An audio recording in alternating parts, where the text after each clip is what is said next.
Bienvenue à tous, madame, messieurs, chers téléspectateurs. Nous sommes mercredi 1er mai 2024, chose promise, chose due.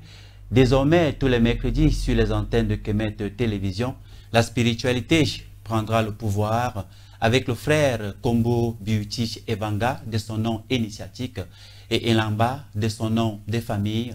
Avec lui, justement, nous allons découvrir, ou alors nous allons explorer les mystères de cette spiritualité Biuti, de son origine à son évolution, de sa perversion à ses réformes, de ses réformes à des perspectives, et surtout, la question en substance qu'on peut se poser est celle de savoir qu'est-ce que le Biuti peut-il apporter comme développement et comme épanouissement pour la renaissance de l'Afrique.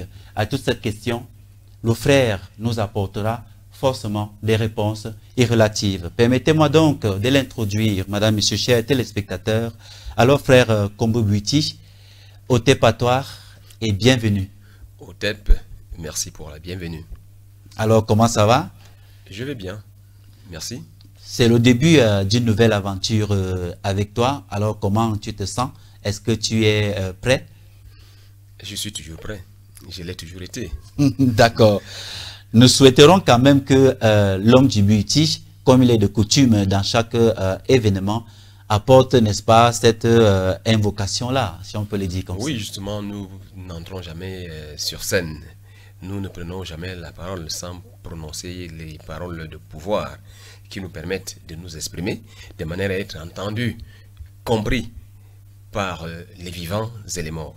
Banji Nima Kombo Menganga Abo Kaye Hai Nima Kombo Menganga Abo Kaye Hai Nzambawe Tengedo Tengedo Nzambawe Nzona Banji ye Isimsanve on est jamais sama biere yaou et Mbembe Azal.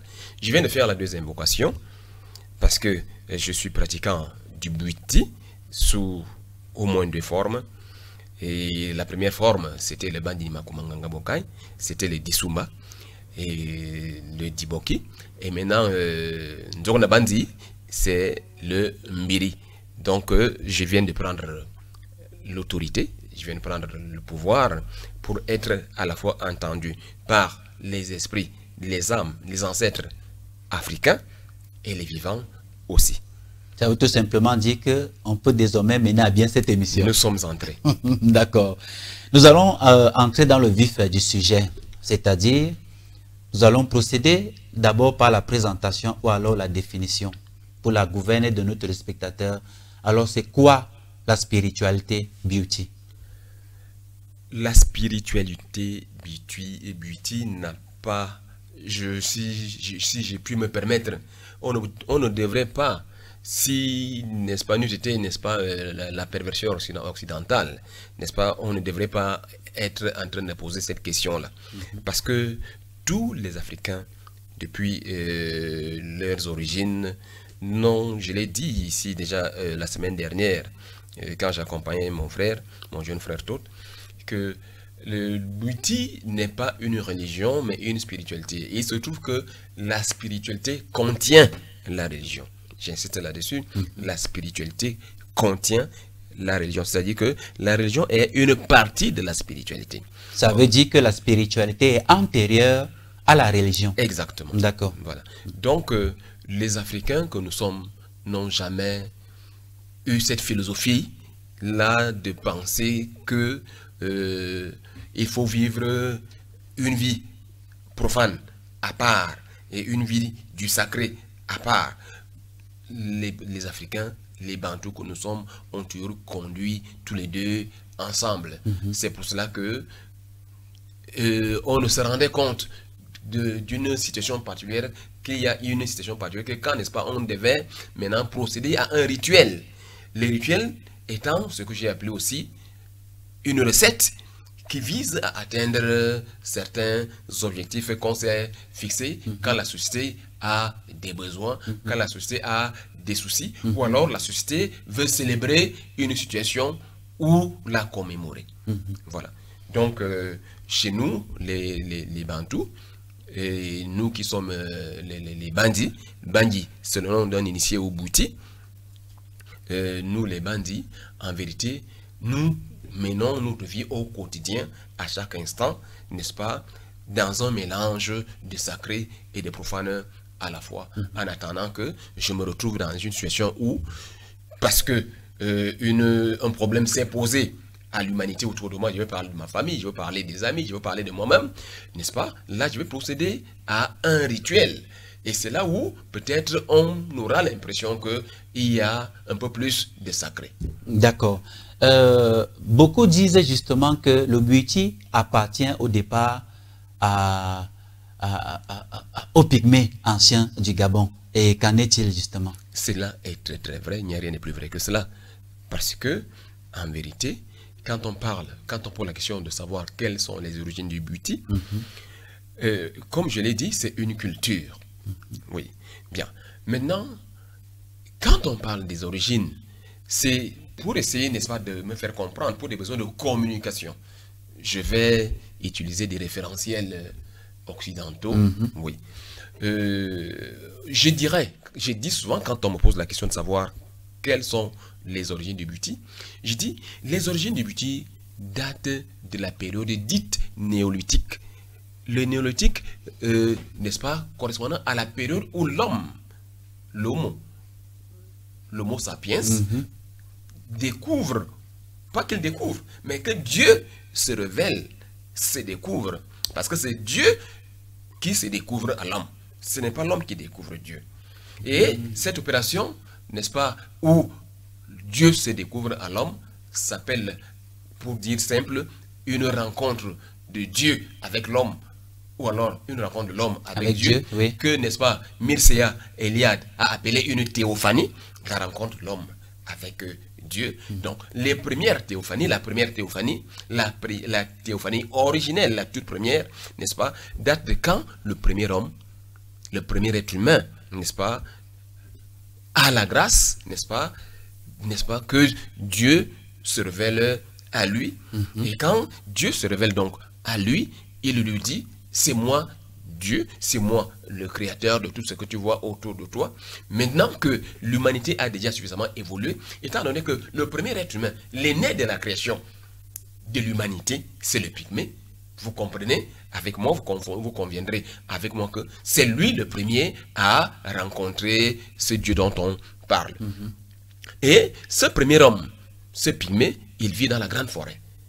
Et Dieu, comme c'est ça qu'on appelle la théophanie, quand Dieu se révèle à toi, il te dit, j'ai voulu que tu sois le premier à qui je m'adresse pour que tu ailles retrouver tes semblables, tes frères, pour que tu leur communiques, n'est-ce pas, cette vérité qui voudrait que vous compreniez que la vie n'est pas simple, la vie n'est pas un leurre, la vie n'est pas à vivre de manière animale, la vie d'un être humain est différente de la vie d'un animal, parce que Dieu dans la vie de l'animal n'a pas besoin de se manifester d'une autre manière que comme on regarde l'animal vivre, mais l'homme qui a, n'est-ce pas, une autre essence, cette essence qu'on appelle la liberté, qu'on appelle le libre arbitre, voudrait que l'homme commence à comprendre que, puisqu'il est beaucoup plus proche de Dieu, il est beaucoup plus ressemblant à Dieu,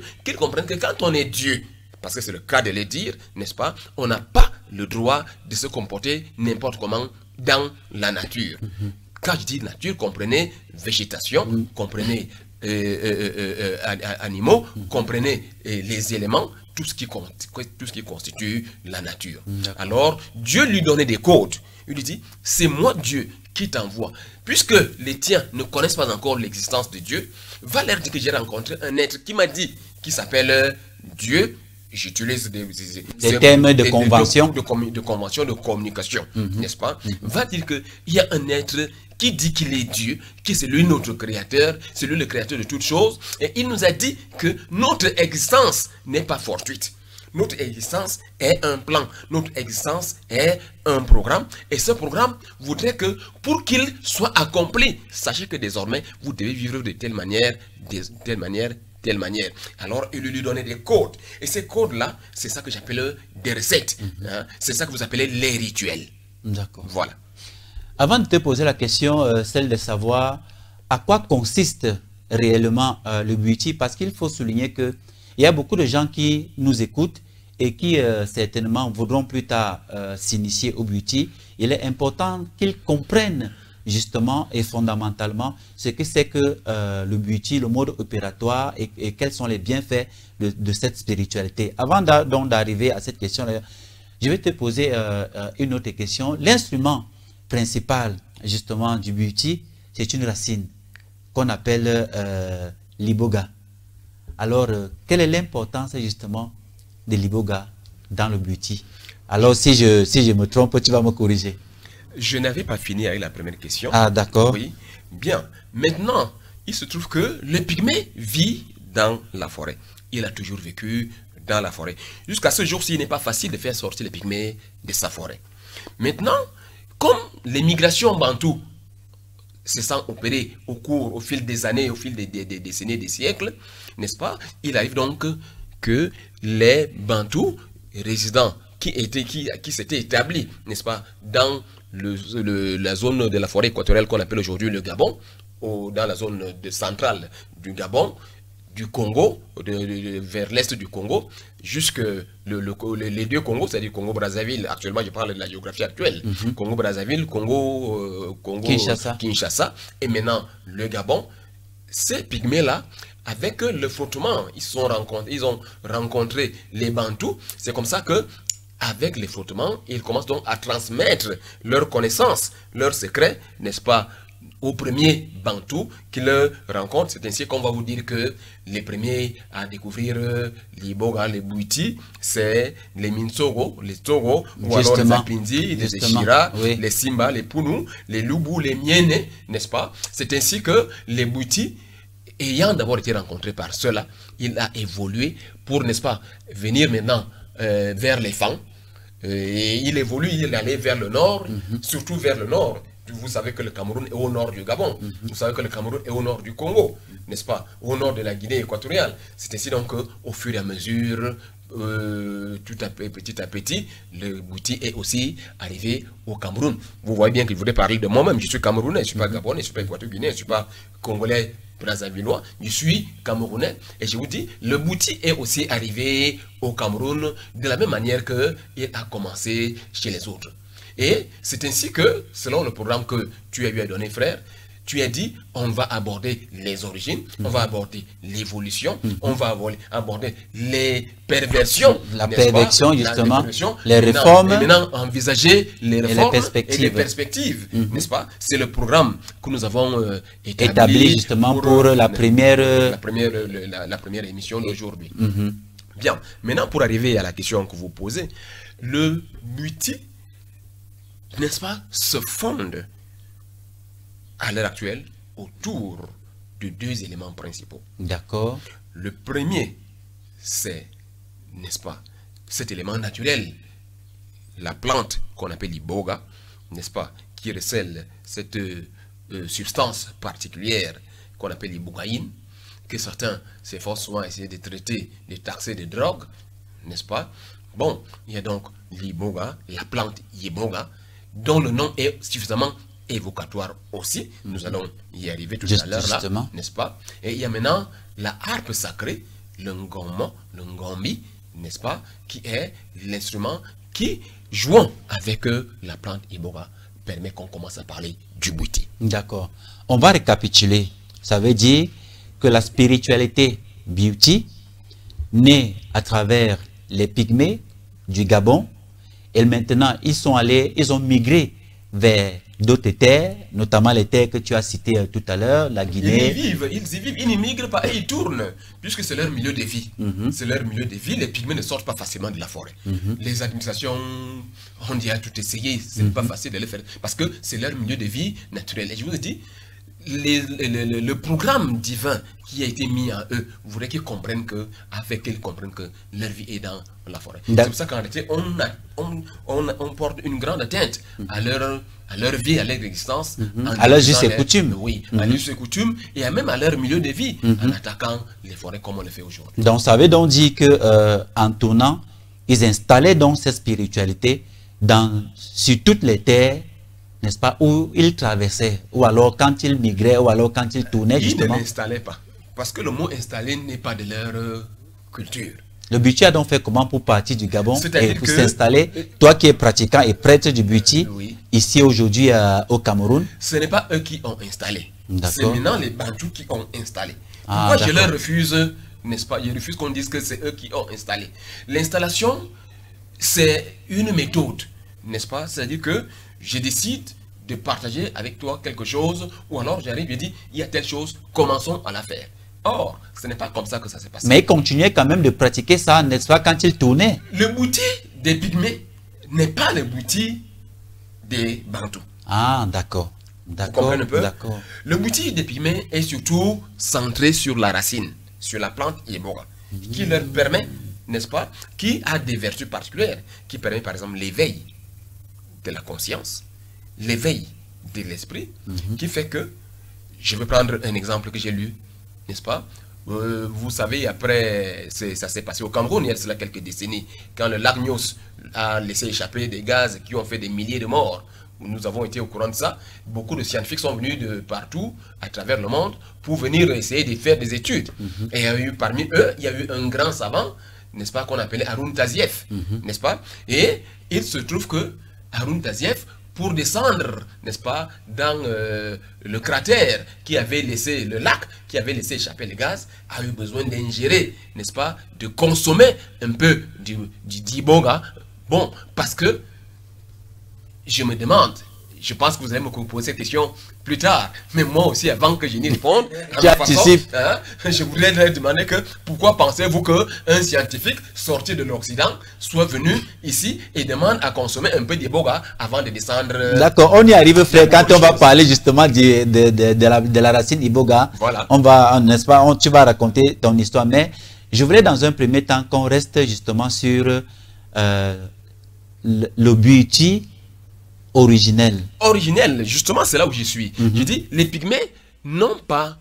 Le Buti chez les Pygmées n'était pas, je vais dire, systématisé. D'accord. Vous comprenez un peu? N'était pas tant que cela systématisé. Et même chez les Minsoro, les Apindi, au début, ce n'était pas systématisé comme on pourrait le dire aujourd'hui, comme certains essaient d'utiliser ce vocable-là, comme une religion, comme système religieux. C'était pour eux, a priori, n'est-ce pas, des recettes, des secrets pour se protéger, n'est-ce pas, en tant que chasseur. Parce que chassant dans la grande forêt, il y a des éléphants, il y a des léopards. Bon, pour ne pas... Il y avait des recettes. Il n'y a pas qu'il y avait, il y a des recettes. Par exemple, qui confèrent l'invisibilité.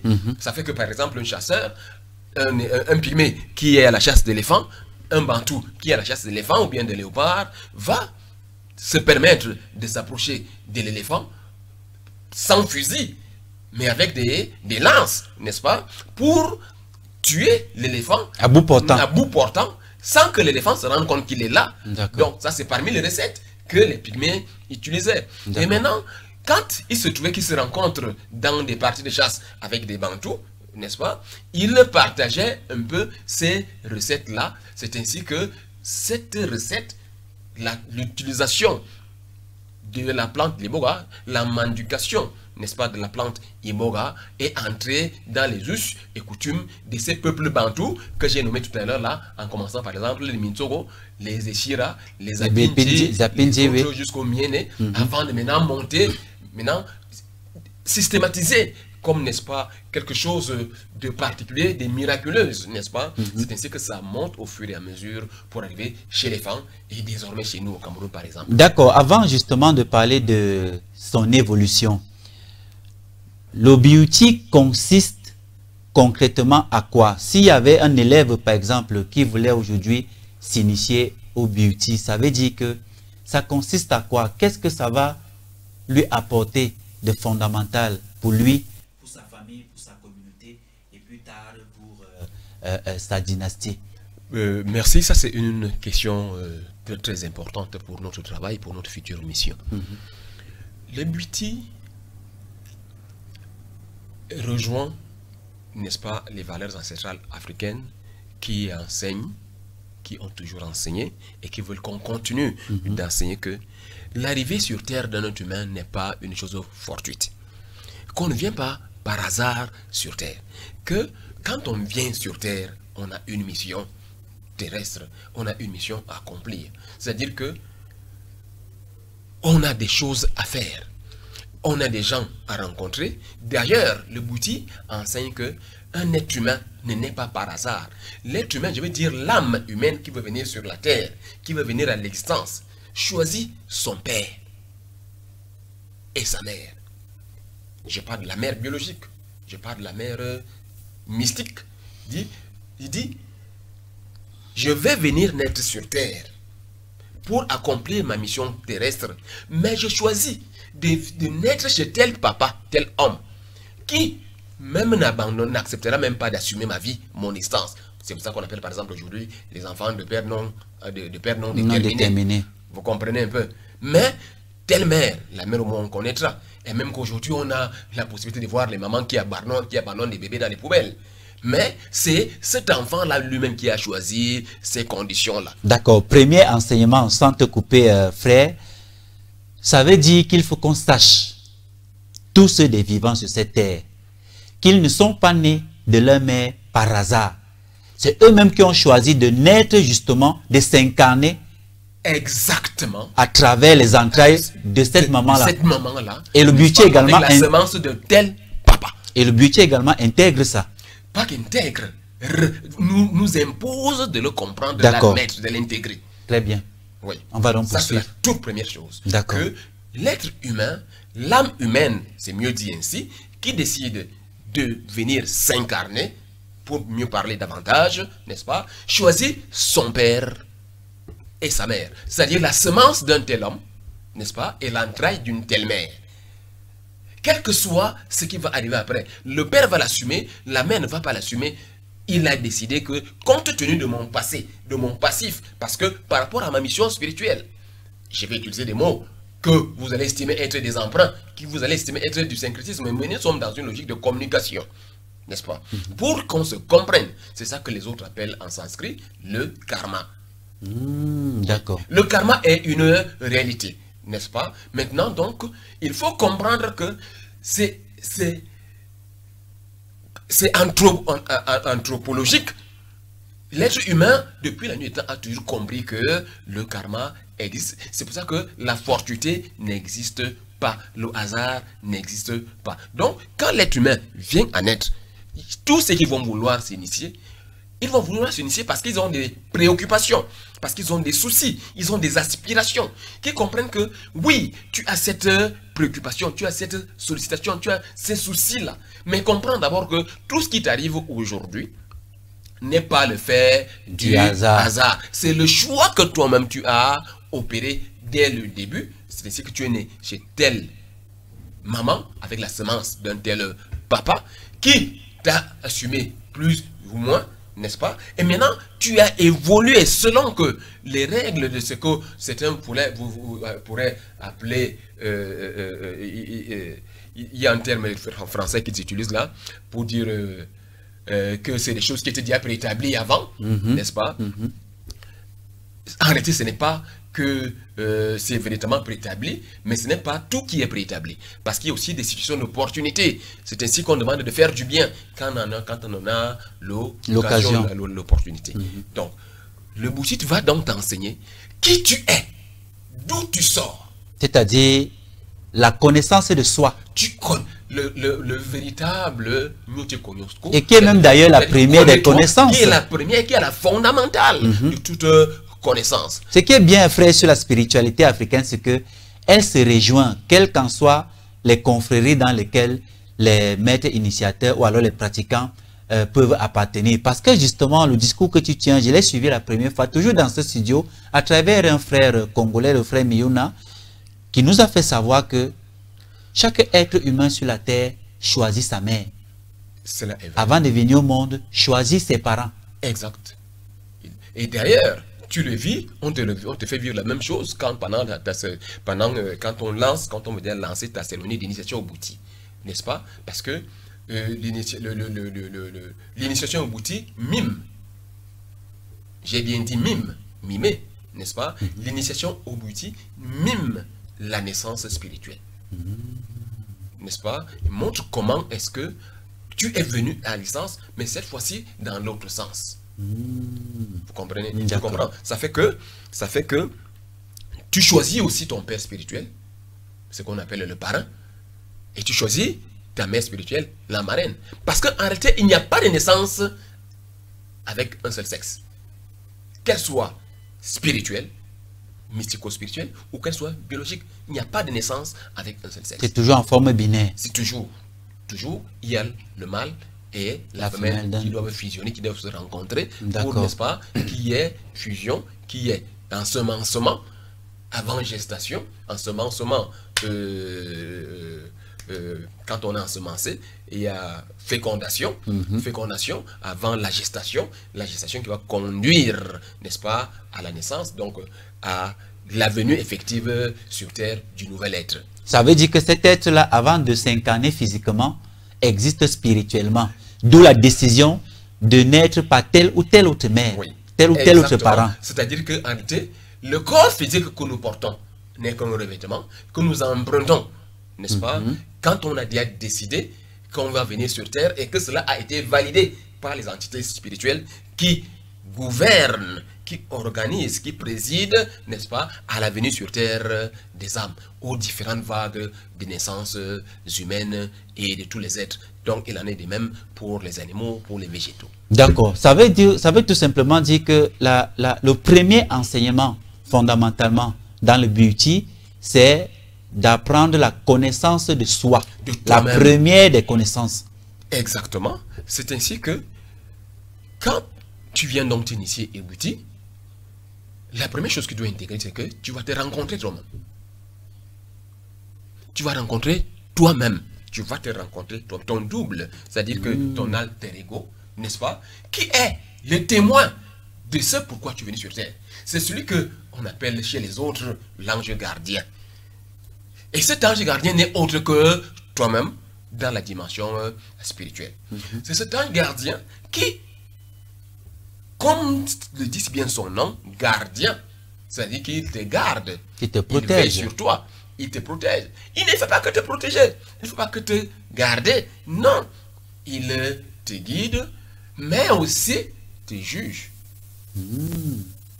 S'il n'a pas l'autorité de trancher sur le jugement, il a tout au moins le devoir, parce que c'est son devoir à lui, d'enregistrer. Il tient donc un registre.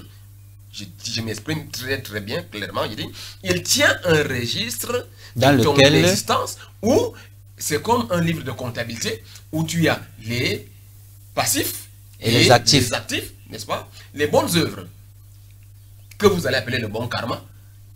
Il les note. Il les note dans la partie qu'il faut. Et les mauvaises actions, il les note également en big rouge. Voilà. C'est ainsi que, au fur et à mesure que tu avances, les choses qu'il va estimer, qu'il voit que lui, ce n'est pas lui qui juge, qui détermine, que les maîtres, vous allez permettre que je m'exprime. J'ai dit, nous sommes là dans un besoin, dans une situation où on a besoin de communiquer avec les autres. Oui, nous parlons la langue française. Pour que ce soit perceptible par les autres, on est bien obligé d'utiliser, n'est-ce pas, ces termes-là connus, la plupart. Les termes de convention, comme on dit communément. Exactement. Donc, c'est donc que les maîtres du karma, les seigneurs du karma, c'est-à-dire que ceux-là qui président, qui suivent, qui décident du salaire, parce que chaque action a un salaire. La bonne action a le salaire de la bonne action, la mauvaise action a le salaire de la mauvaise action. Et à la fin, il faut avoir un livre tout au moins équilibré, n'est-ce pas? Sinon, positif, c'est-à-dire qu'avec davantage de bonnes actions. Tu comprends? Ça fait que cet ange gardien, tu vas le rencontrer à ton initiation. Quand tout est bien fait, quand le maître initiateur est compétent, quand il a bien préparé ton initiation, ton voyage initiatique, ce n'est pas le voyage astral.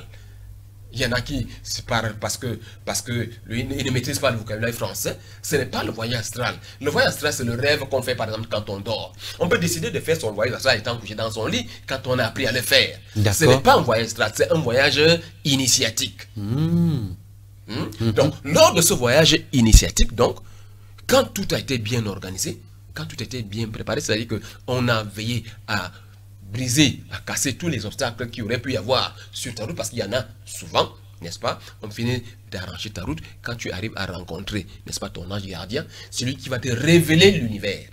Celui qui va te révéler le cosmos. Mais avant de te révéler le cosmos et l'univers, te révèle d'abord toi-même. C'est ainsi qu'il te donnera ton nom. C'est pour ça que tu as dit, je suis Kobe Ibora Evanga. C'est-à-dire que mon nom spirituel, c'est Evanga. C'est ainsi que, quand ce fut mon tour, quand je l'ai rencontré, il me dit, toi, parce qu'à l'époque, je parlais bien la langue maternelle, mais j'étais trop, n'est-ce pas, enraciné dans la culture occidentale. Je parlais trop français, tant à la maison que partout. C'est ainsi qu'il m'a parlé en français pour me dire, toi, en pointant du doigt comme je le fais là, toi, c'est Evanga. Alors tu le rencontres. Il te dit, moi, c'est elle. Son nom, c'est ton nom. Et c'est maintenant lui qui va donc te dire pourquoi tu es venu sur terre. Si tu t'es trop écarté, il te dit attention, ce n'est pas ce que tu allais faire là, ce n'est pas ce que tu es en train de faire là qu'on t'envoie faire là-bas, avant de te faire découvrir le cosmos, l'univers et le reste. C'est très très important ce que tu es en train de dire, frère. Ça veut dire que premièrement, la connaissance de soi, deuxièmement, la rencontre de son alter ego, ou alors... c'est premièrement la rencontre de son alter ego qui va te permettre de te connaître toi-même, puisque c'est lui ton enseignant. D'accord. C'est le bon ordre là-bas. D'accord. Maintenant, il faut être en phase d'initiation pour le rencontrer. Est-ce que le profane lambda, premièrement, sait que son alter ego existe? Deuxièmement, peut-il le rencontrer? Ou alors c'est seulement quand on est déjà en phase d'initiation qu'on peut le rencontrer afin qu'il nous apprenne à nous connaître et qu'il nous donne donc son nom qui deviendra le nôtre? Tu viens de dire profane lambda. Profane veut dire quoi? C'est ignorant? Oui, ignorant pour non, dire les choses... Comment est-ce qu'un ignorant peut savoir ça? J'ai dit tout à l'heure là que nous allons chaque fois ici avoir besoin d'utiliser la langue que nous parlons pour nous faire comprendre. C'est ainsi que, pour bien répondre à ta question, le nom que mes parents m'ont donné, c'est Elanga, Joël Thierry. Parce que il leur a été imposé la culture occidentale. Oui, ils sont passés par la colonisation et tout. Bon. En réalité, avant, on appelait ce qu'on appelle aujourd'hui prénom, on appelait ça le nom de baptême, le nom chrétien. Le nom que tu recevais le jour où on t'amenait dans leur rituel là-bas. Pour te verser de l'eau sur la tête. Sur la tête, en te disant qu'on t'infuse le Saint-Esprit. N'est-ce pas? En vérité, avant, on t'appelait Nyamsi. Tout court. Pendant toute ta vie, jusqu'au jour où on va t'amener dans les fonds baptismaux, n'est-ce pas? C'est au fond baptismaux, c'est dans le fond baptismal que le prêtre va décider qu'on va t'appeler Jean, Georges, Joël Thierry, parce que ce sont des prénoms qui leur appartiennent. Donc avant la rencontre avec eux, je m'appelais tout simplement Nyamsi. Je m'appelais Nyamsi. Moi je m'appelais Elanga. D'accord. Voilà la base, n'est-ce pas? Maintenant, c'est quand j'arrive au fond baptismaux qu'on met Joël Thierry, n'est-ce pas? Comme pour dire, désormais, il est né dans la chrétienté et le nom qu'on lui donne, c'est... Joël Thierry, il est né de nouveau. Il est né de nouveau. Mais, malheureusement, n'allons pas là-bas, restons chez nous. Exactement. N'est-ce pas? Ça fait que, en vérité, Elanga, né de son père et de sa mère, dans les conditions où il est né, il a grandi, le jour où je rencontre le Bouiti, le Blieboga, où je suis déjà dans le parcours initiatique, n'est-ce pas? C'est là où je rencontre celui-là, mon ange gardien, mon alter ego, qui me dit, ton prénom, c'est Evanga. Normalement, si on était dans une bonne législation qui intégrait les valeurs culturelles africaines normales, c'est aujourd'hui qu'on devrait mettre maintenant dans mon acte de naissance, ou alors ma carte d'identité, Elanga Evanga. Au lieu de Joël Thierry. C'est comme ça que ça se passe. C'est donc ce Joël Thierry, je veux dire Evanga, n'est-ce pas, qui, quand je le rencontre, il me donne ce nom qui est mon véritable nom spirituel, qui est ma véritable essence. Puisque ce nom portait une énergie. L'énergie qui me fait vivre. Certaines vibrations. Qui m'a conduit sur terre. Exactement. Qui m'accompagne, qui m'accompagnera jusqu'au jour où on vous mettra en terre. Donc c'est une grosse erreur pour les humains de se détacher justement de cette énergie-là. C'est même la perdition. C'est même la perdition. Donc le futur candidat à l'initiation au Bouti doit savoir que le boutier va lui permettre d'abord de se connaître lui-même de manière totale, de manière intégrale, avant de connaître l'univers. Le philosophe ne l'a pas inventé. On l'attribue à Socrate, n'est-ce pas? Il ne l'a pas inventé. En réalité, c'est quelqu'un qui a été initié et qui a compris que voilà les règles de la vie, voilà la règle fondamentale de la vie. Il faut connaître toi-même. Et toi-même, la partie de Dieu, parce que Evanga, c'est une émanation divine. Avant de connaître les dieux. Evanga, c'est une émanation du divin. Le nom spirituel que tu reçois là, c'est une émanation, c'est une excroissance. Ça veut dire que quand tu dis, chaque fois quand tu dis Evanga, Evanga, c'est-à-dire le son porte une vibration, qui cadre avec ta fréquence vibratoire. Exactement, exactement. C'est mon code. C'est ça qui fait que quand toi et moi, on sera quelque part, quand tu vas m'amener boire une bière tout à l'heure là, et que peut-être dans mon métabolisme, je vais éternuer. Parce que l'éternuement signifie la vie, n'est-ce pas? Attends, je dis Evanga. Je dis que oui, Evanga, tu es avec moi. Ah bon? L'éternuement signifie... Il est important. Quand tu éternues, ouais, ça veut dire que la vie est avec moi. Que mon âme, mon esprit, mon ange gardien est là et que mon organisme fonctionne. J'ai du crédit de vie encore. Il est important, hein, madame, monsieur, chers téléspectateurs, de retenir tous ces secrets-là. Quand tu éternues, ça veut dire que la vie soit avec moi. Et il est mieux donc de connaître le nom de son ange gardien. Voilà. Pour lui dire merci, merci, merci mon frère. Et directement, il est en merci connexion. d'être encore attaché avec moi et de me permettre de continuer à vivre sur terre. D'accord. Maintenant, une fois que ton alter ego t'a appris à te connaître, il t'a également donné un nom qui est également le sien. Maintenant, il t'enseigne donc l'univers. Et on commence par où? On commence par quoi? Tu es venu sur terre. Et comment? Il te dit, tu t'appelles un tel. Et tu es parti sur terre pour telle mission, pour tels objectifs. Il faut que tu les accomplisses. Tu es en train de vouloir t'écarter des objectifs véritables pour lesquels tu es parti sur terre. Donc il te remet dans ton orbite. Il te remet donc sur l'orbite. Le véritable orbite. C'est donc là où tu vas voir ce qu'on appelle la véritable vocation. La vocation, vous savez, tu sais, aujourd'hui, dans nos pays africains, nous ne faisons pas toutes les choses que nous faisons parce qu'on les aime. On les fait parce qu'on ne voit pas mieux, on ne trouve pas mieux. Mais lui va te dire, voilà ton véritable chemin, voilà ta véritable vocation. C'est ainsi que tu vas trouver des enseignants qui ont un nom chez nous, on les appelle les Yembe, ceux qui connaissent, ceux qui ont la connaissance à partager, n'est-ce pas? Tu vas trouver les intercesseurs, les prières, qu'on appelle les Nganga. Tu vas trouver les militaires, ceux qui assurent la sécurité et de la communauté. Oui, et qui sont en même temps des intendants, qu'on appelle les Kambo. Par exemple, tu vas trouver, n'est-ce pas, ceux qui ont les artistes, les techniciens, les grands musiciens, ceux qui jouent, parce que la musique n'est pas une simple harmonie, mais ça a des vertus. Oui, c'est une âme qui est venue, qui a ce don-là, n'est-ce pas? Il y en a qui, c'est suite à l'initiation, qui se découvrent telle capacité. Il revient, du coup, vous le voyez prendre un morceau de bois, il donne des formes. C'est sa vocation. C'est sa vocation.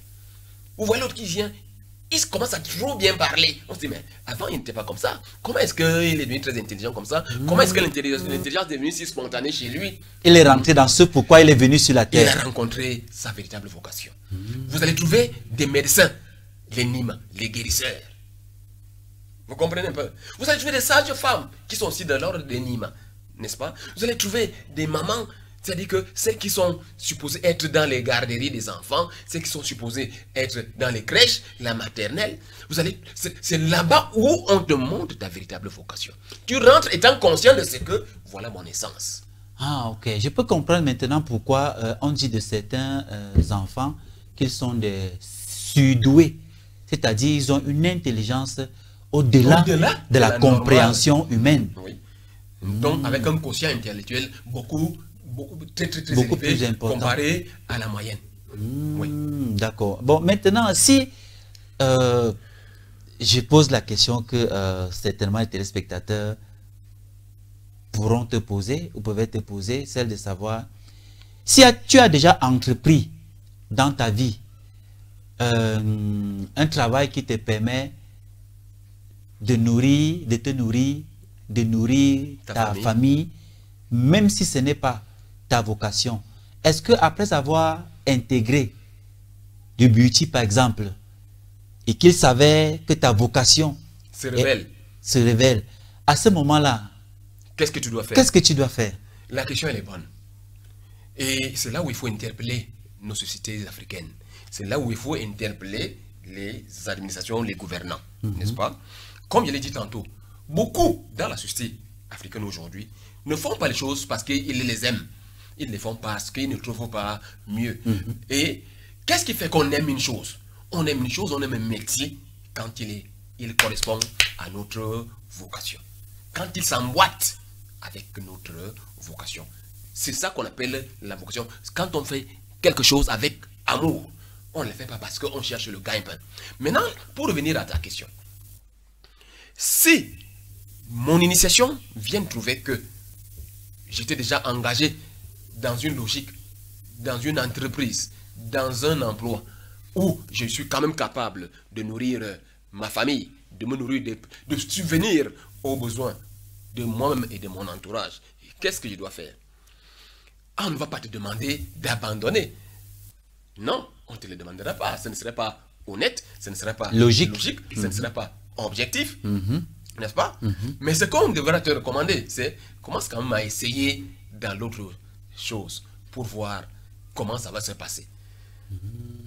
Si tu te rends compte que effectivement c'est ce qu'on t'a montré qui est en train de se passer là-bas, n'est-ce pas? Tu vas voir comment toi-même petit à petit tu vas commencer à te détacher, à te désintéresser de là où tu es, parce que ceci va devenir un meilleur gagne-pain pour toi. Exactement. Au fur et à mesure. On ne te demande pas de le faire en bloc. C'est une erreur que beaucoup ont fait. Hein. Il y a des gens qui ont démissionné de leur travail, de leurs emplois, pour aller en brousse ou alors faire autre chose, et ça a été des échecs. Et là, pourtant c'est progressif. On va vouloir taxer ça à la spiritualité beauty, alors que ça n'a absolument rien à voir. C'est une erreur d'appréciation, une erreur de compréhension. Hein? Donc, on ne va pas te demander, je parle de comment moi j'encadre ceux qui viennent vers moi, comment je les guide, comment je les oriente. Je leur dis, non, c'est là où tu es déjà. Tu y es déjà. Bon, maintenant, est-ce qu'à l'âge où tu es aujourd'hui, tu peux encore essayer de t'investir là-bas? Essaye, vas-y, petit à petit, jusqu'à ce que tu te rendes compte que ton entreprise a pris pignon sur rue. C'est quand ton entreprise prend donc pignon sur rue que tu vas estimer que tu n'as plus tellement besoin de rester accroché à ceci. Donc, c'est-à-dire que si tardivement j'ai découvert ma vocation, je ne vais pas tout de suite me renverser pour me, n'est-ce pas, pour aller te rabattre de l'autre côté de façon radicale. Non, non, ça doit être progressif. Surtout pour quelqu'un qui vient découvrir le beauty étant déjà âgé, étant déjà avancé en âge. Par contre, chez les enfants que nous élevons, chez nos enfants que nous ayons d'orienter, la meilleure orientation, c'est suite à l'initiation de notre enfant. Donc, chez nous, chez moi, mes enfants, je les oriente selon que leur initiation a révélé. Donc, il n'y a pas un âge pour subir l'initiation beauty? Non. Encore que l'initiation, ça dépend de beaucoup de choses. Justement. Ça dépend de beaucoup de choses. D'accord. Bon, maintenant, est-ce qu'il t'arrive dans ta phase d'initiation de rencontrer quelqu'un qui est déjà sur son orbite? C'est-à-dire que oui, et il va, c'est-à-dire que ses capacités ne seront pas décuplées, peut-être même pas centuplées, certainement milliplées. C'est-à-dire qu'il va davantage comprendre pourquoi il est là où il est, n'est-ce pas? Et il va le faire avec davantage de compétences parce qu'il aura maintenant d'autres secrets. On va lui révéler des choses. La notion de muse, tu sais ce que tu connais, ça s'appelle muse, non? C'est-à-dire que ce petit conseiller justement qui te souffle à l'oreille, voilà. Hein? Tu as l'impression après une initiation que tu as tué quelqu'un qui te souffle quelque chose. Frère Nyamsi, je vais te révéler que beaucoup de questions qu'on me pose souvent quand je suis sur des plateaux comme celui-ci, ce n'est pas toujours des questions auxquelles j'ai des réponses tout de suite. Ce n'est pas des choses que j'ai lues quelque part. Ce n'est pas toujours que je sois prêt, que je me sois préparé. Parfois, ça vient instinctivement. Spontanément, quand tu me poses la question, on me donne la réponse. C'est parce que Evanga est là. Il arrive qu'on me pose des questions embarrassantes. Ton ange gardien. Evanga est là. Et comme il est spirituel, il anticipe. Vous ne le voyez pas. Et il a une vitesse de réaction. Exactement. Par rapport à nous. Exactement. À la vitesse de la pensée. À la vitesse de la pensée. Parce que ce n'est pas la vitesse du son. La vitesse la plus... Oui, c'est la pensée. Justement, il faut dire que la vitesse de la pensée, tu peux juste décider aujourd'hui avec la pensée que je me retrouve à tel endroit. À l'instant, fraction de seconde, tu y es. tu te retrouves. En pensant même, tu y es déjà. Donc, dès que tu poses la question, il me dit, je te donne la réponse. Bon, on va trouver que tu es érudit. Je dis, oh non, c'est juste qu'il y a quelqu'un qui te dit quelque chose à côté toujours. D'accord. Après donc cette autre partie, ça veut dire qu'après avoir rencontré ton ange gardien qui t'a appris à te connaître et qui t'a donné ton nom, qui est le sien, il t'apprend donc l'univers et te lance donc sur ton orbite. Il continue à te suivre indéfiniment ou à un certain moment donné, tu es accompli et tu peux décider de voler de tes propres ailes. Non, on ne s'accomplit jamais devant Dieu. On ne s'accomplit jamais. Mais il faut cependant préciser, il y a une information importante. Notre ange gardien, je l'ai dit tout à l'heure, son nom dit gardien, donc il nous garde. Il veille sur nous. Maintenant, pour qu'il fasse ce travail sans discontinuer, pour qu'il fasse ce travail-là sans s'arrêter, il faut aussi que je respecte les lois qu'il m'aura données, ou alors que les maîtres initiateurs m'auront donné. Des lois de vie, des codes de vie, il y a des interdits, n'est-ce pas, qui, quand je les transgresse, mon ange gardien s'éloigne de moi, il se détourne de moi, il ne m'abandonne pas, il continue à être avec moi, mais il n'est plus le grand veillant, le grand veilleur, le grand gardien. Donc il est toujours avec moi, sauf que je ne lui permets plus d'agir. Je lui enlève le pouvoir, la puissance, la capacité d'intervention quand je me méprends, quand je me mécomporte. Quand je me comporte mal, je lui enlève la capacité d'intervenir, de me protéger. Parce que pour qu'il me protège, lui-même respecte des lois. Et ces lois qu'il respecte, il faut que nous les respections ensemble. Il faut que je les respecte en même temps que lui. Si moi donc, je commence à m'écarter de ces lois-là, il se détourne, il se cantonne, il me tourne le dos. Il ne cesse pas d'être là. Il continue d'être là, mais il n'agit plus. Une anecdote. Tu te sens parfois abandonné, la petite voix. Tu vas te rendre compte que tu es abandonné. La petite voix qui te chuchotait car parfois quand tu étais en difficulté, tu n'entends plus. La spontanéité avec laquelle je réponds n'est plus là. Beaucoup de choses peuvent facilement t'atteindre. Oui. D'accord. Et l'arrêté de ce que j'appelle l'ange gardien là n'est pas, on ne discute pas de ça. Il y a des choses qu'on ne discute pas en spiritualité. On ne vient pas faire l'intellectualisme avec ça. C'est une chose qui est. C'est un fait immuable. C'est ça. C'est là. On ne débat pas de ça. Si tu veux connaître ton ange gardien, tu empruntes les codes, tu empruntes les voies, les canaux par lesquels on le rencontre. Ne viens pas débattre de mon ange gardien avec moi ou bien du tien. Je t'ai dit, l'ange gardien existe, prends-le comme ça. Ce n'est pas un débat intellectuel. Il n'y a pas de débat intellectuel sur ça. Il faut qu'on le comprenne très bien. Qu'il ne faut pas venir faire des débats intellectuels. Il n'a pas de gymnastique à faire. Non. Il est. C'est comme je respire.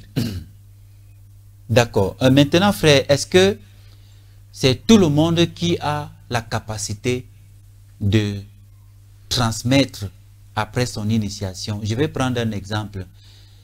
Certainement, tu es un maître initiateur du Buti aujourd'hui. Oui. Est-ce que tous ceux de ta promotion qui ont subi la même initiation ont la même capacité de transmettre ou alors d'initier à leur tour? Ou alors il y a des personnes spécifiques qui le font comme toi par exemple? Nous avons été initiés dans ma promotion, je vais l'appeler ainsi, dans ma génération, ma promotion. Nous avons été initiés au nombre de 5. 2 hommes déjà matures, parce que je me suis initié, j'étais âgé de la première fois, je me suis initié à l'âge de 30 ans. Mais cette initiation ne s'est peut-être pas très bien passée.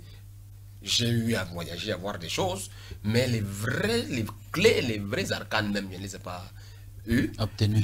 Maintenant, quand je m'initie pour la deuxième fois, qui a été la très bonne, c'était en 2003. Là, c'est la première fois, c'était en 2000. La deuxième fois, c'était en 2003, où je rencontre Evanga et le reste. C'est de cette promotion-là qu'il voudrais parler. D'accord. Oui. À cette promotion-là, nous étions au nombre de 5. 2 hommes déjà matures, donc responsables, mariés avec enfants.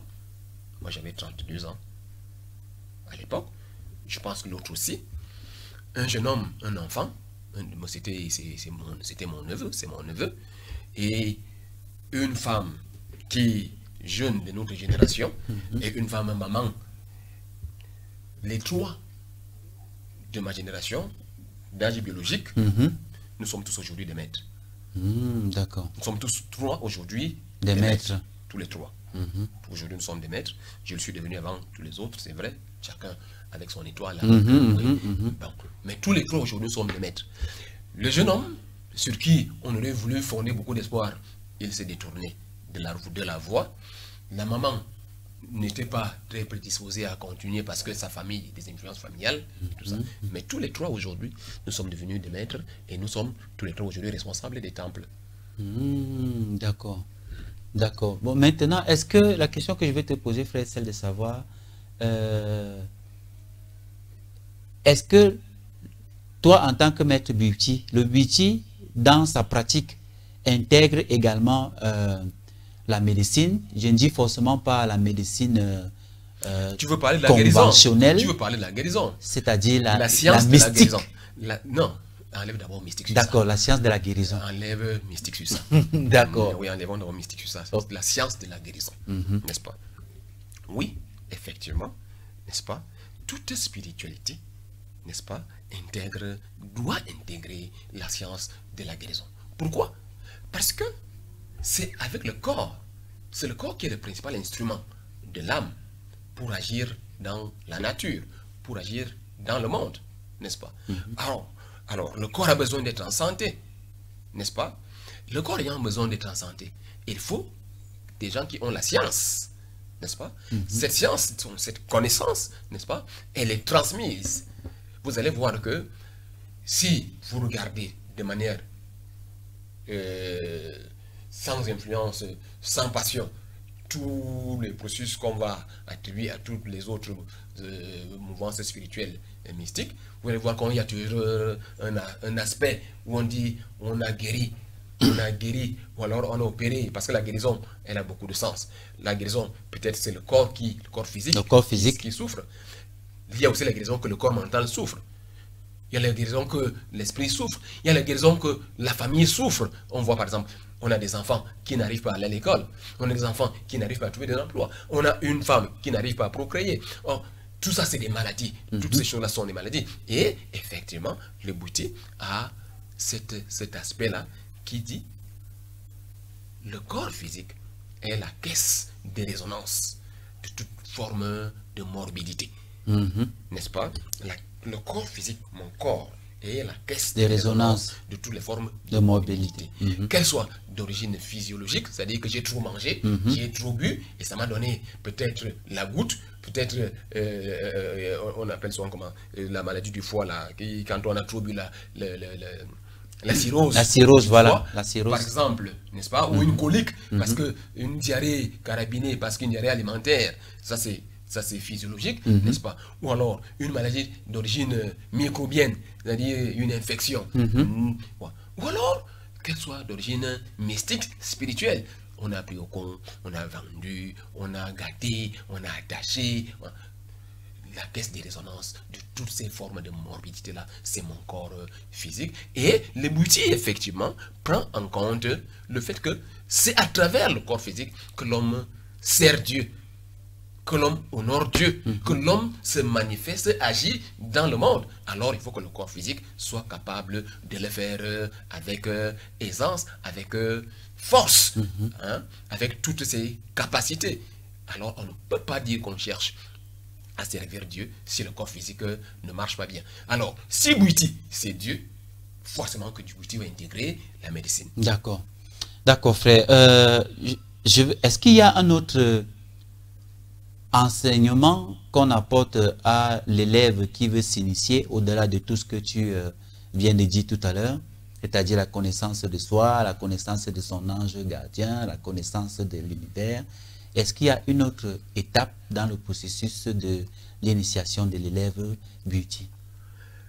Les autres étapes, si on a dit tout ce qu'on vient de dire là, je vais dire que je pense qu'on a dit presque tout. D'accord, on n'a plus qu'à conduire sa vie selon les révélations qui nous auront été faites. Parce qu'on ne va plus voguer à volo. On ne sera plus une barque qui vogue de gauche à droite. Des vagues. On sait quel est le chemin qu'on doit suivre parce que le chemin était tracé. Si jusque-là même ton chemin était tortueux, désormais, tu vas marcher en sachant quel chemin tu dois suivre, n'est-ce pas? Donc, et ces autres formes d'enseignement te seront données au fur et à mesure, parce que ton ange gardien est ton premier enseignant aussi. C'est pour ça qu'il te dit que quand tu me poses des questions, il y a des choses, il y a des questions que tu me poses pour lesquelles je n'ai pas les réponses tout de suite. Donc, moi, je ne connaissais pas. Mais c'est suite à ta question que moi aussi va acquérir la connaissance que j'ai partagée tout de suite avec toi. D'accord. D'accord. Alors, frère, nous allons avancer dans l'émission après avoir suffisamment expliqué à quoi consiste le Beauty. Nous allons avancer avec son évolution, puisque tout à l'heure, tu m'as fait savoir que le Beauty bantou est différent de celui des pygmées. Ça veut dire qu'il y a eu une évolution positive ou négative. C'est ce que tu vas nous expliquer justement après cette transition qui va nous permettre de souffler un peu et de prendre un verre d'eau du côté de la régie. À tout de suite.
Je vous l'ai dit dans mes propos introductifs, pour ceux qui nous prennent pour la première fois, vous êtes sur les antennes de Kemet Télévision et c'est une nouvelle émission, en fait pas une nouvelle émission, un nouveau concept, n'est-ce pas, dans l'émission Sagesse Kamit, c'est la spiritualité Beauty et nous avons en studio justement un maître Beauty, le combo Beauty Evanga de son nom initiatique et Elangba de son nom de famille.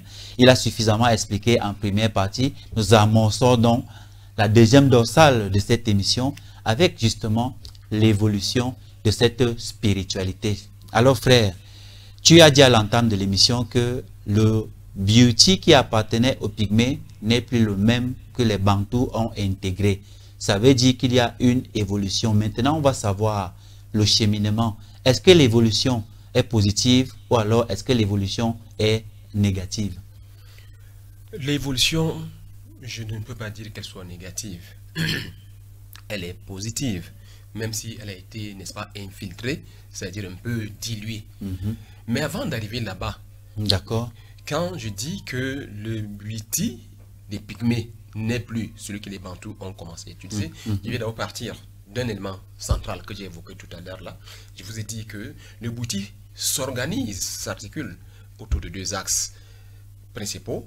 L'un étant la plante Yibora, n'est-ce pas, que les Pygmées maîtrisent très très bien, n'est-ce pas. C'est cette plante-là qui est, n'est-ce pas, la plante de la vie, qui donne la capacité, d'après ce que les autres disent, n'est-ce pas, de la connaissance du bien et du mal, la plante de la vie qui ouvre les yeux, qui nous permet de fusionner avec Dieu, n'est-ce pas?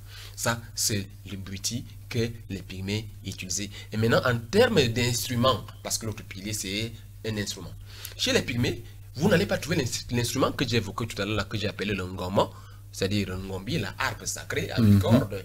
Là, chez les pygmées, quand ils font le rituel, vous n'allez pas les voir en train de jouer de la harpe, en train de sortir les 7 sons, n'est-ce pas?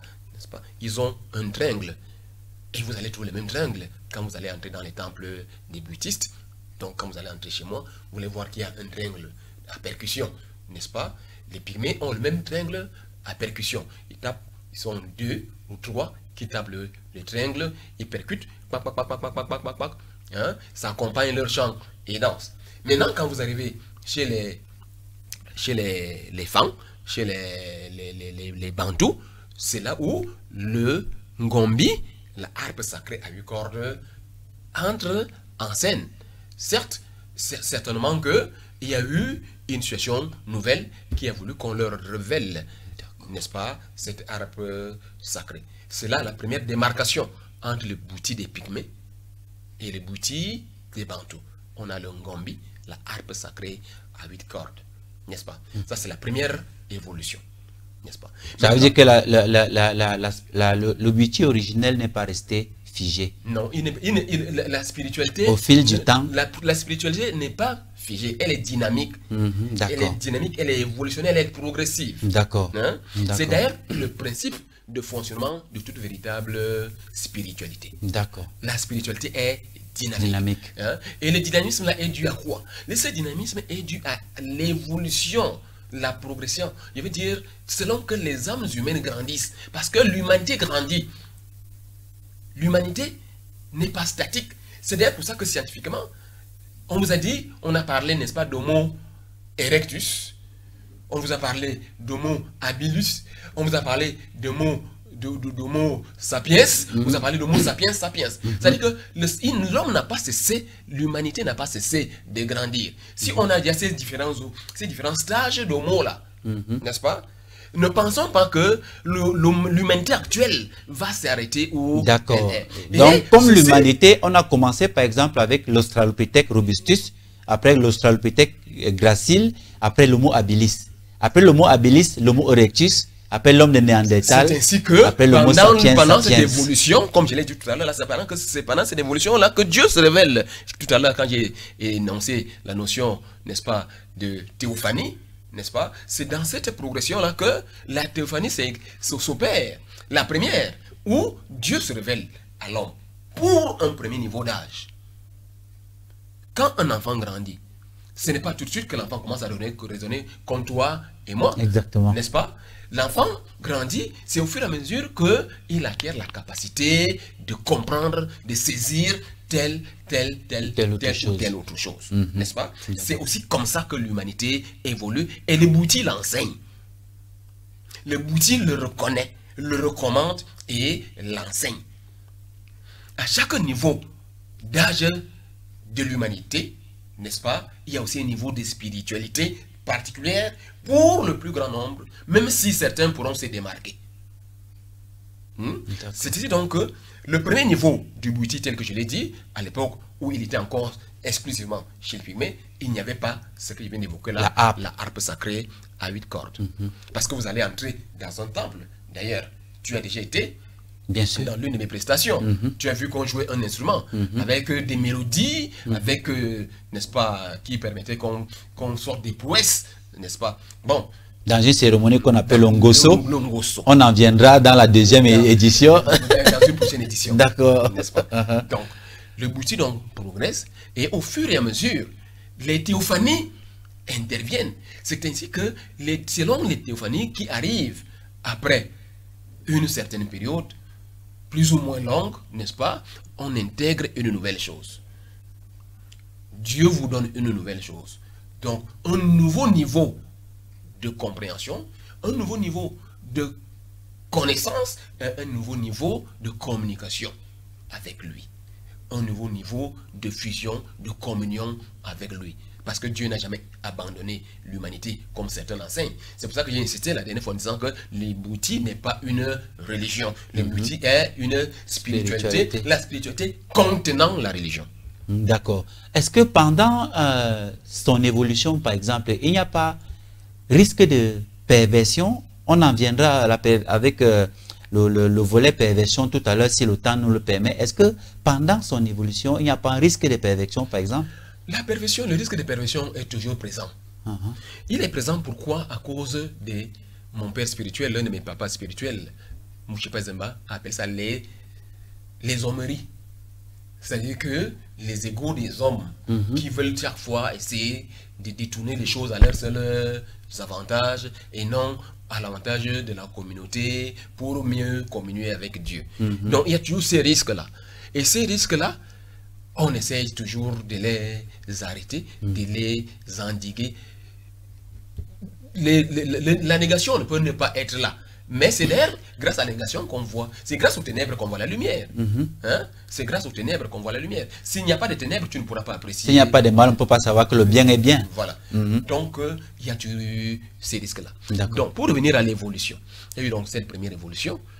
Qui est la harpe sacrée. L'avènement. Qui a intégré. L'avènement de la harpe sacrée. Donc, le fait que le divin, par un certain canal ou alors plus par certains canaux, est donné maintenant, est révélé la harpe sacrée.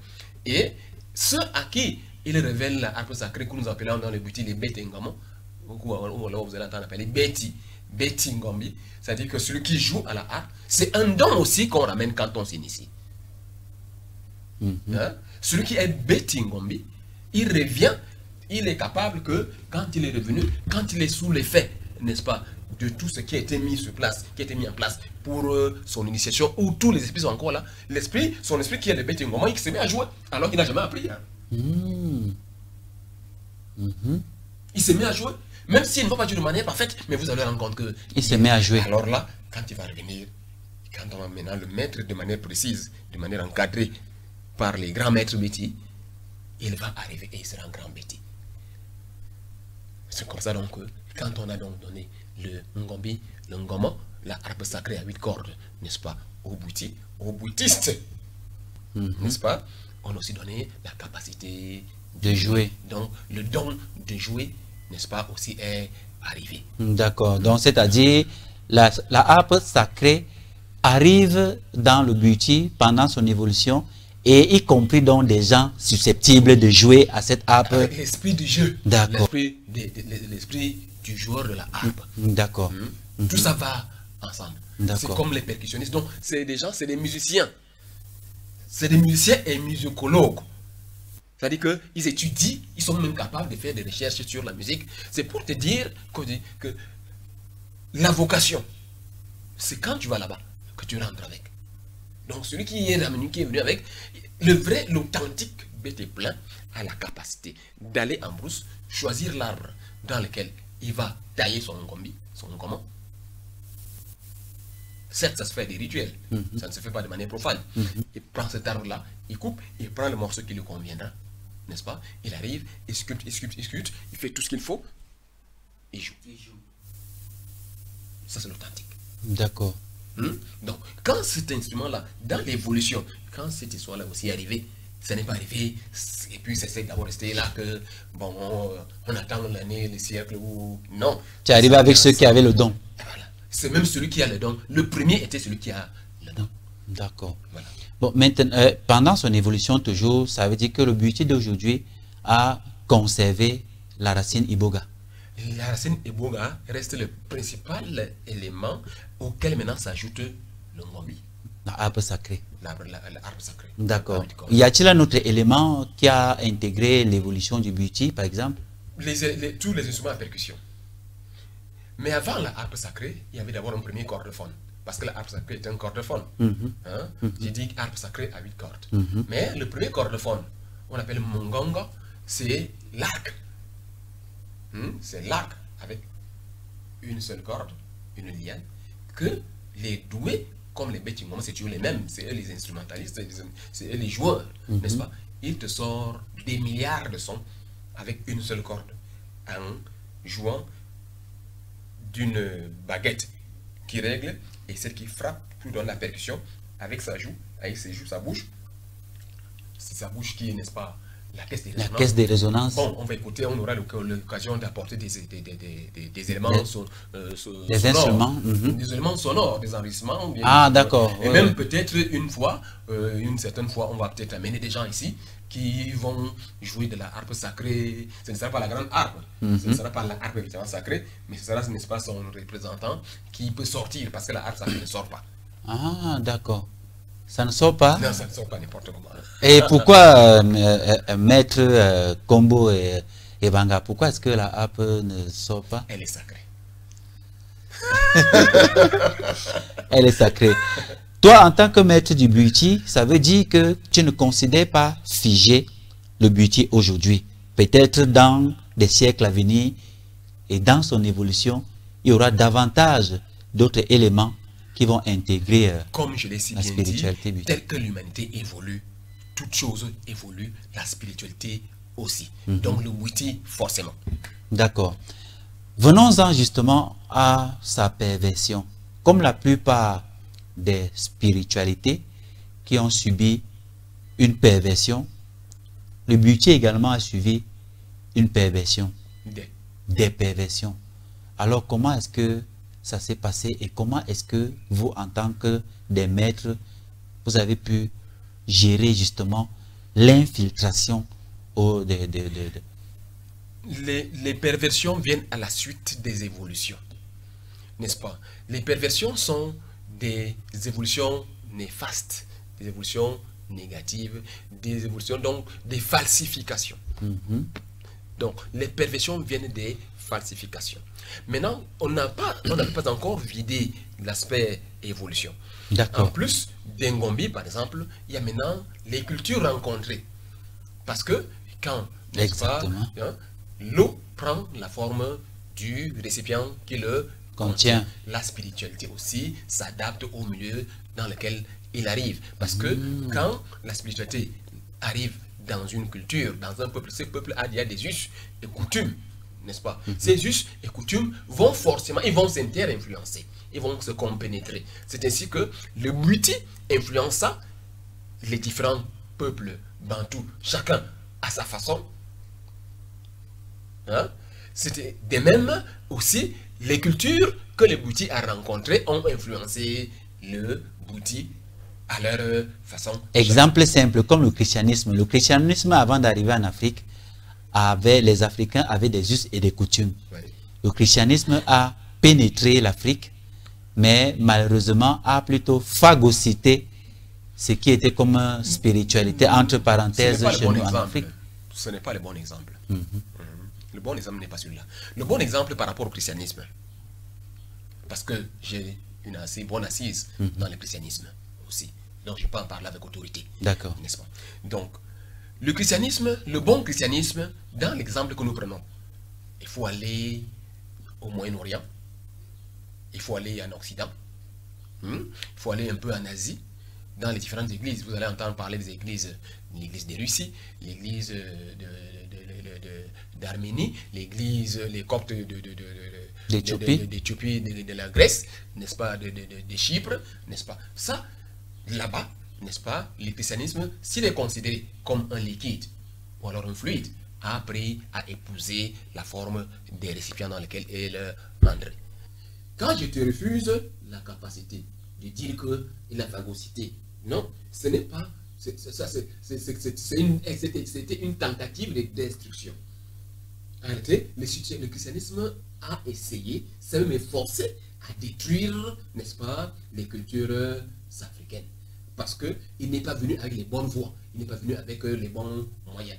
Mais on va quand même considérer qu'il y a eu influence, parce qu'on parle d'influence. C'est ainsi que, pour davantage stigmatiser, n'est-ce pas, l'influence de ce qu'on vient d'évoquer là, le christianisme, dans le buti, c'est dans un peuple particulier qu'on appelait les femmes.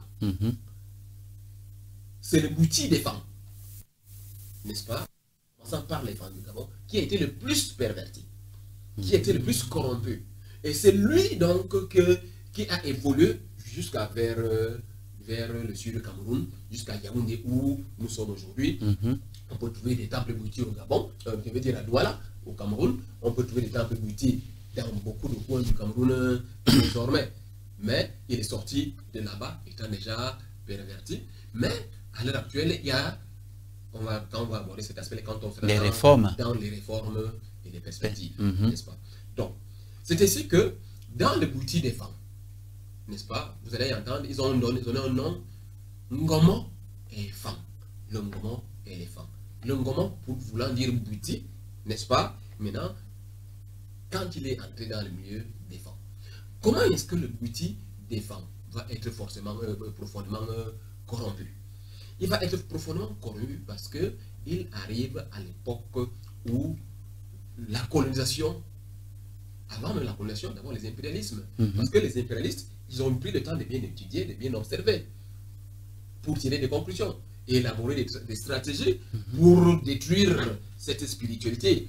C'est vous qui avez tous les petites vidéos, les espèces des occidentaux colonisateurs explorateurs qui faisaient des déclarations à leur maître qui les envoyait pour leur dire il faut détruire la colonne vertébrale de leur spiritualité, c'est vous qui les avez, soit vous nous les avez, soit moi. Exactement. N'est-ce pas? Donc on va rappeler ça ici. Vous allez comprendre que quand le bouti arrive chez les femmes, il arrive à l'époque où la colonisation, l'impérialisme et la colonisation battaient son plein. Bat son plein. Et les méthodes colonialistes étaient telles qu'il fallait détruire, il fallait casser absolument toute tentative de résistance, n'est-ce pas, aux méthodes qui vont permettre d'asseoir la colonisation, l'exploitation des Africains, la spoliation jusqu'à l'esprit, n'est-ce pas? C'est ainsi que ils étaient fortement persécutés, profondément persécutés.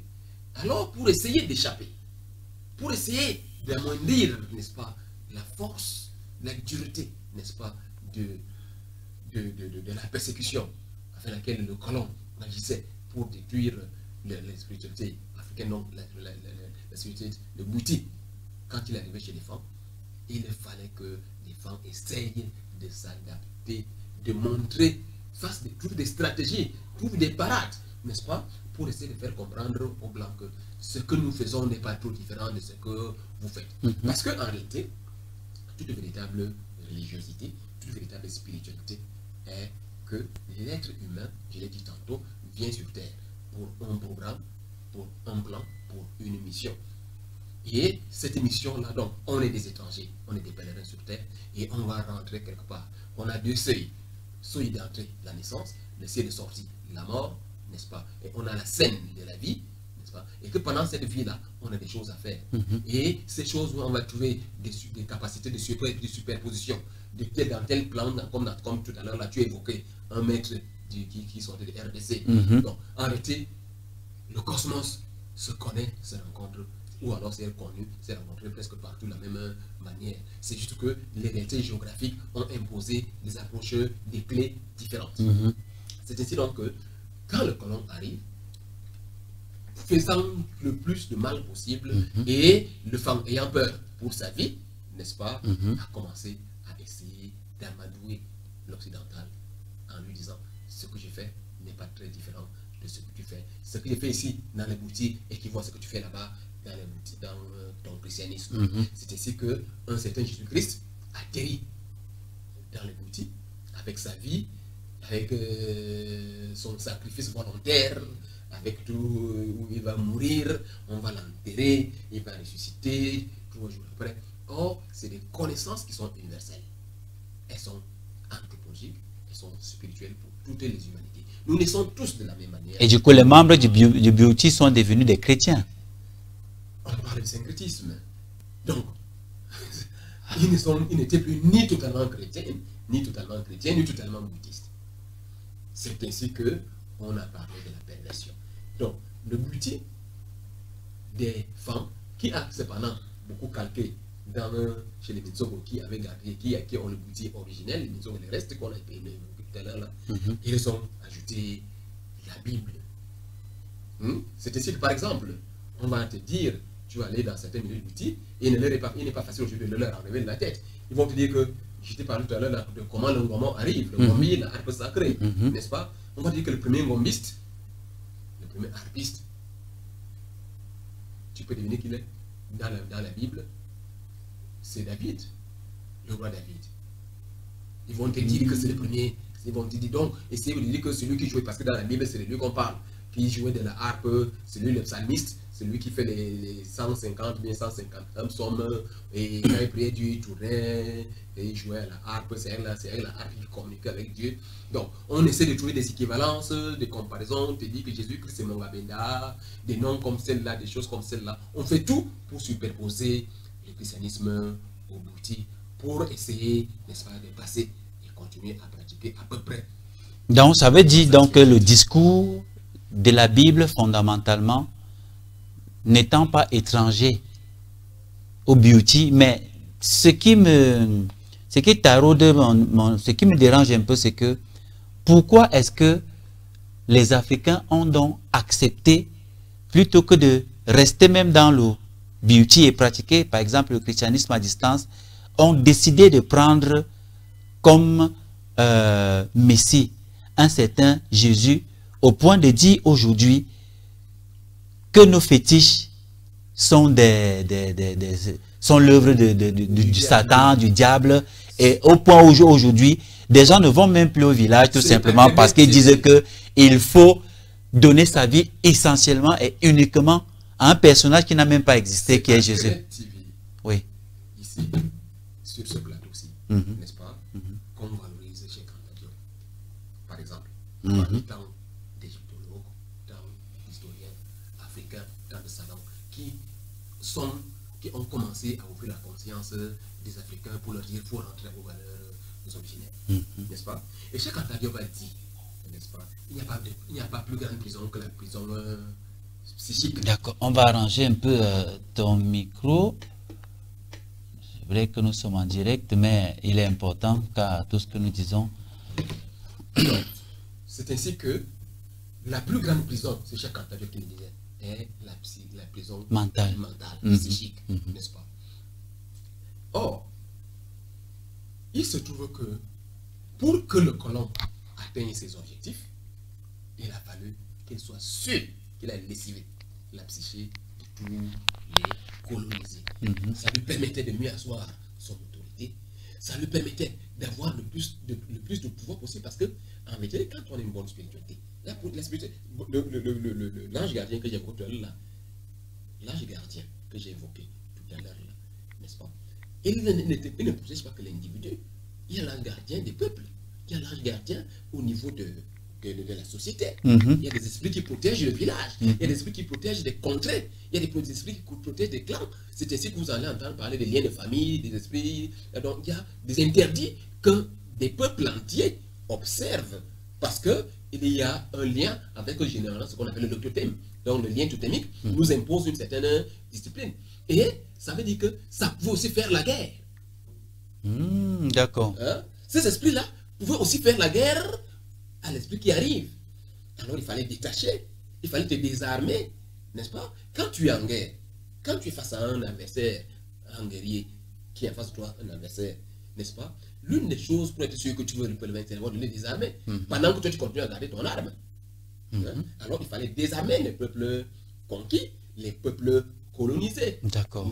Et quand on les désarme, c'est-à-dire on leur enlève leur spiritualité, pour leur imposer une nouvelle façon de voir, de comprendre, alors on a dit ne parlez plus de, ou alors parlez de Mongabenda, qui équivaut à tel Jésus-Christ dans la Bible. Par exemple, parlez de David, qui correspond à Bozengba Bongo, qui est le roi David, Bozengba Bongo. Le premier à jouer la harpe.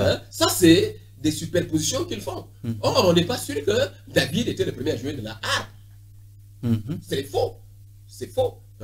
Donc, c'était une méthode, n'est-ce pas, de désarmement pour mieux écraser.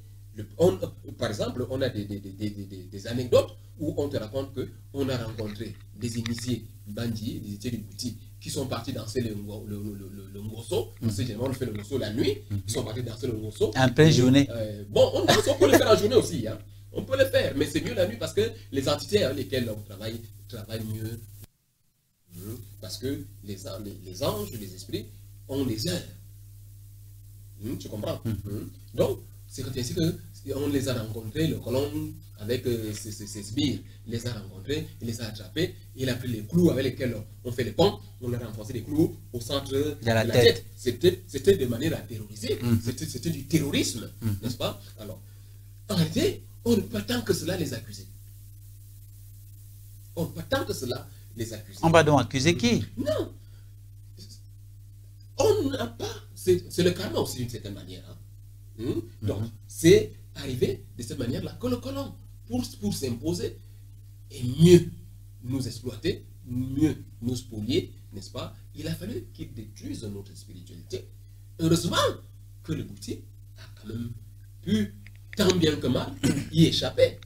Ne pouvait-il pas avoir une autre approche, c'est-à-dire demander simplement à manger parce que nous avions suffisamment? Demander simplement à manger au lieu de venir par la force, non, par exemple. Ce n'était pas la logique. Ils sont venus dans une logique d'arracher. Ils ne sont pas venus dans une logique de demander à manger. Ils ne sont pas venus, l'occidental, quand il arrivait, encore que jusqu'à ce jour, ça se vit, n'est-ce pas? Quand il vient, il ne vient pas là pour dire là que, bon... Il ne vient pas négocier. Il ne négocie pas. Il vient t'imposer. De gagnant-gagnant, comme on dit à l'économie. Il est dans une logique de que j'arrache.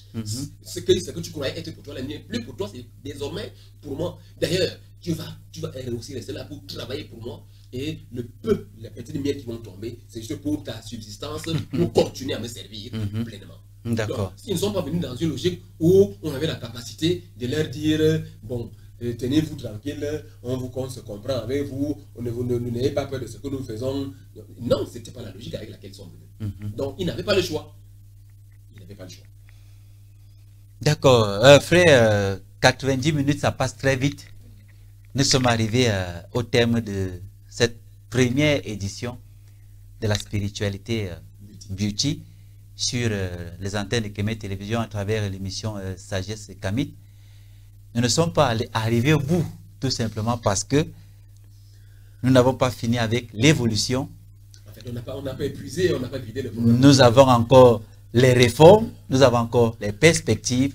Ça veut dire que la semaine prochaine, on va faire l'acte 2 de la présentation générale. On va faire un récapitulatif, un bref récapitulatif pour ceux qui n'ont pas eu l'occasion d'écouter la première édition. Et puis nous allons donc poursuivre avec l'émission. Merci infiniment pour tes enseignements, une fois de plus, ce matin. C'est notre devoir désormais. Et tu peux te rassurer, je serai le premier aligné pour l'initiation au Beauty. Et je le dis de façon sincère. Parce qu'il faut prendre de partout et être capable de disparaître même dans l'avion en cas de danger. Merci infiniment. Voilà, madame, monsieur, chers téléspectateurs, nous sommes arrivés au terme de cette émission, l'émission qui présente justement la spiritualité Beauty. Nous allons nous retrouver très certainement mercredi prochain pour la deuxième édition et ça sera toujours avec le même plaisir. Vous pouvez nous suivre à travers Créolink, bouquet Créolink au canal 293 et à travers l'application Limex téléchargeable sur Play Store. Vous allez sur le moteur de recherche, tout simplement, vous tapez Kemet Télévision et vous pouvez suivre la télévision à travers vos smartphones et tablettes partout où vous vous retrouvez dans le monde entier. Ceci dit, je vous souhaite donc de passer une très bonne fête de travail et à mercredi prochain pour une nouvelle édition. Bye bye.